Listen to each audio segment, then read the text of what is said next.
Hello and welcome to the Blue Reader. I am the Blue Reader. Today I'm going to be reading from Chapter 2 of Moby Dick. I have been informed by a very thoughtful listener who related the information that this book actually has 900 chapters, and that I cannot possibly complete it in my natural lifetime. I don't think that's true. I think I'll be able to finish. What do you think? If you think I can finish or don't, please leave a comment to that effect. Use the comment section. If you like it, say you like it. If you don't like it, you can say that, and we'll just laugh at you because you're obviously a dirty Philistine, and we don't care about your opinion, but by all means leave negative comments as well. So don't forget to like, don't forget to turn on notifications, and subscribe to the channel. Okay, so without further ado, here we go with Chapter 2 of Moby Dick. I stuffed a shirt or two into my old carpet bag and tucked it under my arm and started for Cape Horn and the Pacific. Quitting the good city of old Manhattan, I duly arrived in New Bedford. It was on a Saturday night in December.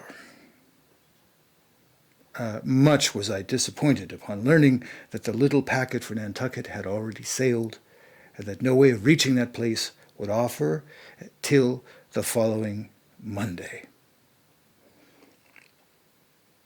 As most young candidates for the pains and penalties of whaling stop at this same New Bedford, thence to embark on their voyage, it may as well be related that I, for one, had no idea of so doing.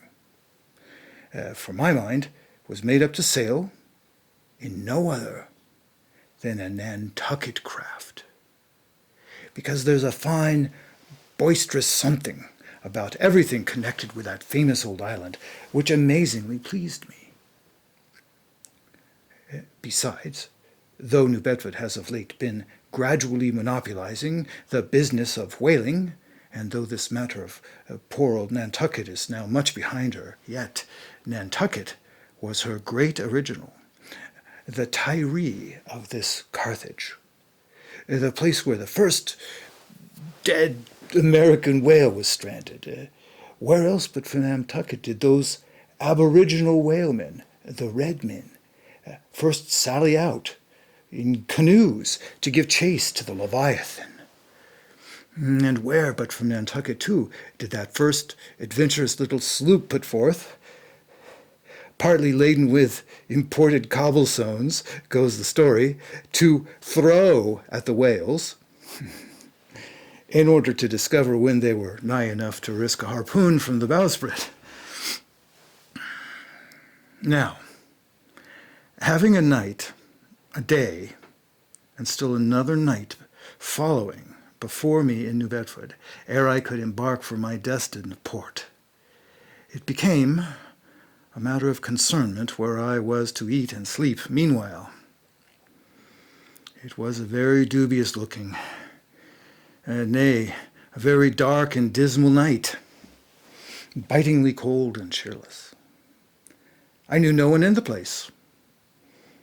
With anxious grapnels, I sounded my pocket and only brought up a few pieces of silver. So, wherever you go, Ishmael, I said to myself as I stood in the middle of a dreary street, shouldering my bag, and comparing the gloom towards the north with the darkness towards the south. Wherever in your wisdom you may conclude to lodge for the night, my dear Ishmael, be sure to inquire the price, and don't be too particular. With halting steps, I paced the streets and passed the sign of the Crossed Harpoons, but it looked too expensive and jolly there. Further on, from the bright red windows of the Swordfish Inn, there came such fervent rays that it seemed to have melted the packed snow and ice from before the house, for everywhere else the congealed frost lay 10 inches thick in a hard asphaltic pavement. Rather weary for me when I struck my foot against the flinty projections, because from my hard, remorseless service the soles of my boots were in a most miserable plight. Too expensive and jolly, again, thought I, pausing one moment to watch the broad glare in the street and hear the sounds of tinkling glasses within. But go on, Ishmael, said I at last. Don't you hear? Get away from before the door. Your patched boots are stopping the way. So on I went. I now followed, by instinct, the streets that took me waterward, for there doubtless were the cheapest, if not the cheeriest inns. Such dreary streets. Blocks of blackness, not houses on either hand, and here and there a candle, like a candle moving about in a tomb. At this hour of the night, the last day of the week, that quarter of the town proved all but deserted. But presently I came to a smoky light, proceeding from a low, wide building, the door of which stood invitingly open. It had a careless look, as if it were meant for the uses of the public. So entering, the first thing I did was to stumble over an ash box in the porch. Ha, thought I. Ha, as the flying particles almost choked me. Are these ashes from that destroyed city Gomorrah? But the crossed harpoons and the swordfish? This then must needs be the sign of the trap. However, I picked myself up and, hearing a loud voice within, pushed on and opened a second interior door. It seemed the great black Parliament sitting in Tophet. 100 black faces turned round in their rows to peer, and beyond, a black angel of doom was beating a book in a pulpit. It was a Negro church, and the preacher's text was about the blackness of darkness, and the weeping and wailing and teeth-gnashing there. Ha, Ishmael, muttered I, backing out. Wretched entertainment at the sign of the trap. Moving on, I at last came to a dim sort of light, not far from the docks, and heard a forlorn creaking in the air, and looking up, saw a swinging sign over the door with a white painting upon it, faintly representing a tall, straight jet of misty spray, and these words underneath: The Spouter Inn, Peter Coffin. Coffin? Spouter?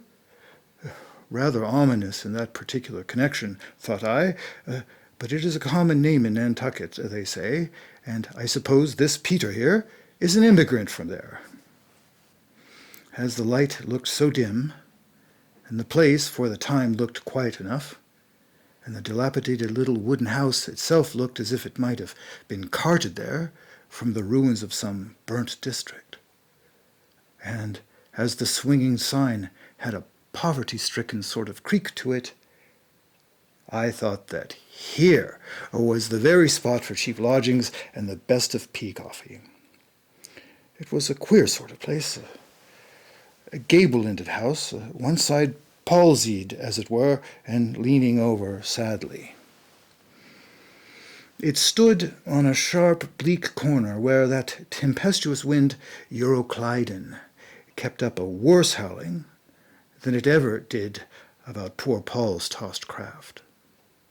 Euroclydon, nevertheless, is a mighty pleasant zephyr to anyone indoors, with his feet on the hob, quietly toasting for bed. In judging of that tempestuous wind called Euroclydon, says an old writer, of whose works I possess the only copy extant, It maketh a marvellous difference whether thou lookest out at it from a glass window where the frost is all on the outside, or whether thou observest it from that sashless window where the frost is on both sides, and of which the white death is the only glazier. True enough, thought I, as this passage occurred to my mind. Old black letter, thou reasonest well. Yes, these eyes are the windows, and this body of mine is the house. What a pity they didn't stop up the chinks and the crannies, though, and thrust in a little lint here and there, but it's too late to make any improvements now. The universe is finished. The copstone is on, and the chips were carted off 1,000,000 years ago. Poor Lazarus, there, chattering his teeth against the curbstone for his pillow, and shaking off his tatters with his shiverings. He might plug up both ears with rags and put a corncob into his mouth, and yet that would not keep out the tempestuous Euroclydon. Euroclydon, says old Davies in his red silken wrapper. He had a redder one afterwards. Pooh-pooh. What a fine frosty night. How Orion glitters. What northern lights. Let them talk of their oriental summer climes of everlasting conservatories. Give me the privilege of making my own summer with my own coals. But what thinks Lazarus? Can he warm his blue hands by holding them up to the grand northern lights? Would not Lazarus rather be in Sumatra than here? Would he not far rather lay him down lengthwise along the line of the equator? Yea, gods, go down to the fiery pit itself in order to keep out this frost. Now that Lazarus should lie stranded there on the curbstone, before the door of Davies, this is more wonderful than that an iceberg should be moored to one of the Moluccas.